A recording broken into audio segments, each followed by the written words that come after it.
Super highway हैसनाबाद और गुलशने मेहमार वालों, इतना बेहतरीन प्लेटर आ गया है। अपने दोस्तों के साथ आओ और फायदा उठा लो।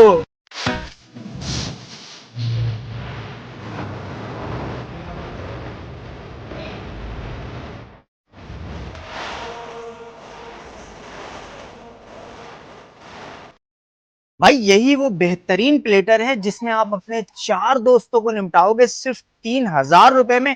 अनवर रेस्टोरेंट के इस प्लेटर का नाम है लूट लो प्लेटर। अब आपने इसको जो लूटेंगे इसमें क्या क्या आपको मिलेगा, उसमें आपको मिलेगा एक बीफ कबाब, एक बिहारी कबाब, हाफ सब्जी, बिहारी बोटी, चिकन बोटी, मलाई बोटी, राइस, रिफिलिंग का ऑप्शन मौजूद है, सलाद, रायता और चटनी। अब मैं इसको खाऊंगा और खाने के बाद जो बोलेगा वो जायका मुंह से बोलेगा।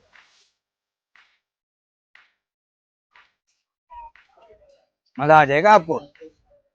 और टेस्टी कबाब है यार। बारबेक्यू के जो लवर्स है ना, नेमत है उनके लिए ये। अच्छा भाई, ये तो बात हो गई प्लेटर की। चूंकि लोग मेरे साथ ज्यादा थे इसलिए मैंने अनवर की जो स्पेशलिटी है, अनवर की स्पेशल कढ़ाई, वो भी ऑर्डर की थी। इसका भी रिव्यू आपके साथ शेयर कर देता हूँ।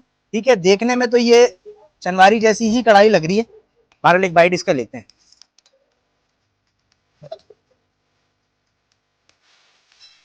यार एवरेज है, जैसी शनवारी की कढ़ाइयाँ होती है ना वैसे ही है। तो इनका प्लेटर ट्राई करने के लिए एक दफा अनवर आप लोग जरूर आए। मैं इनकी लोकेशन आपको बता देता हूँ, वैसे गूगल पर अपडेट भी है। गुलशन मेहमार में इतवार बाजार के बिल्कुल सामने मौजूद है अनवर रेस्टोरेंट। मुझे फॉलो कर लें।